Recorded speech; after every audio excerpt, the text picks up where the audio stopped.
BHEL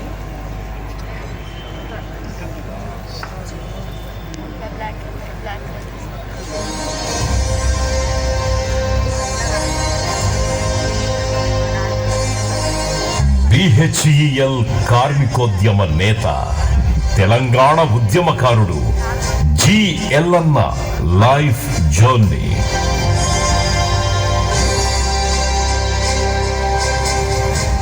ఈ నేల మీద ఎక్కడ పిడికెడు మట్టి తీసుకున్నా అది వీరుల కథల్ని చెబుతుంది. అలాంటి ఒక వీరుడి కథ ఇది. ఆ వీరుడే లీడర్ ఎల్లన్న. ఆయన జీవించిన కాలం ఒక చరిత్ర.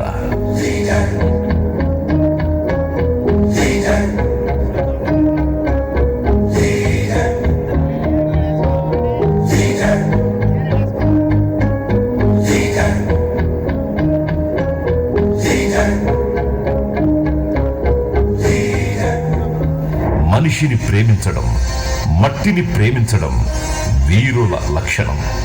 అది 1941 జూన్ 5 మెదక్ జిల్లా రామాయంపేట సమీపాన గల చౌదర్పల్లిలో ఎల్లన్న ఒక సాధారణ మధ్యతరగతి కుటుంబంలో జన్మించాడు.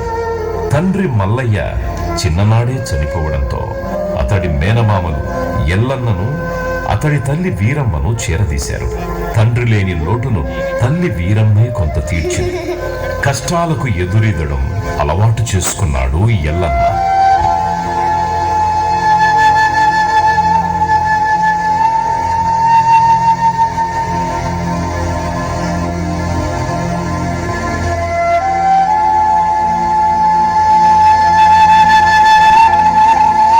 వ్యవసాయం పనులు చేసుకుంటూనే చదువును కొనసాగించాడు. అలా ఉపాధ్యాయ ఉద్యోగం సంపాదించాడు. 18 నెలల పాటు టీచర్గా కొనసాగిన ఆ తరువాత నిజామాబాద్లో ఐటీఐ శిక్షణ పూర్తి చేశాడు. బిహెచ్ఈఎల్లో ఉద్యోగంలోకి ప్రవేశించాడు. బిహెచ్ఈఎల్లో ఒక సామాన్యుడిగా మొదలయ్యింది ఎల్లన్న ప్రస్థానం. ఆ తరువాత ఆయన కృషి వల్ల అతడి స్థానం అగ్రస్థానానికి చేరుకుంది. బిహెచ్ఈఎల్ అంటే ఎల్లన్న, ఎల్లన్న అంటే బిహెచ్ఈఎల్లా మారింది. అందుకు కారణం కార్మికుల సంక్షేమమే తన ప్రథమ కర్తవ్యంగా భావించడం. కాంగ్రెస్ అనుబంధ కార్మిక సంఘమైన ఐఎన్టీయూసీ ట్రేడ్ యూనియన్లో కార్యకర్తగా తన కార్యాచరణ మొదలుపెట్టాడు. అంచెలంచెలుగా ఎదిగి జాతీయ స్థాయికి చేరుకున్నాడు. అందుకు కారణం ఆయనలోని నిబద్ధత, ధైర్యశీలత. కార్మికులకి ఏ సమస్య వచ్చినా అన్నా అంటే నేనున్నాను అనేవాడు.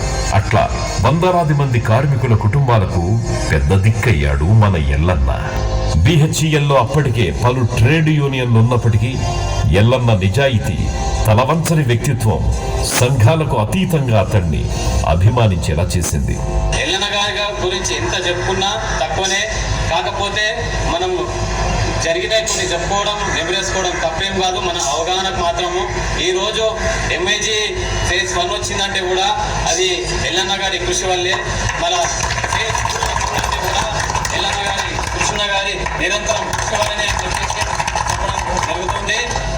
నిత్యం ATR 9300 చేతక్ స్కూటర్ మీద బిహెచ్ఈఎల్ కలియదిరుగుతూ కార్మికులకు అందుబాటులో ఉండేవాడు. పోరాటమే తన ఊపిరిగా మలుచుకున్నాడు ఎల్లన్న. బిహెచ్ఈఎల్లో ఇవాళ కార్మికులు పొందుతున్న అనేక సౌకర్యాలు ఆయన సాధించినవే.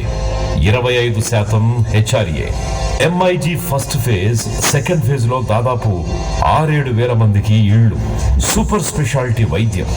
గ్రామీణ వికాస సేవా సమితి GVSS ఆధ్వర్యంలో యువతకు ప్రింటింగ్ ఉపాధి కల్పించి వారిని పర్మనెంట్ చేయించాడు. ఇక ప్రమాదకర స్థలాల్లో పనిచేసే ఉద్యోగులకు ప్రతిరోజు 1/2 లీటర్ పాలిప్పించే ఏర్పాటు చేయించాడు. ఉద్యోగులందరికీ క్యాంటీన్ వసతి ఉండాలని పోరాడాడు. వాటి ధరలు కూడా పెరగకుండా ఉద్యమించాడు. ఇక దూర ప్రాంతాల నుంచి బిహెచ్ఈఎల్ కి వచ్చి పనిచేసే కార్మికుల కోసం బస్సుల సౌకర్యం కావాలని పోరాడి సాధించాడు. అట్లా 60 బస్సులు ప్రతిదినం 240కి పైగా ట్రిప్పులు తిరిగేలా చేశాడు ఈ కార్మిక బంధు ఎల్లన్న.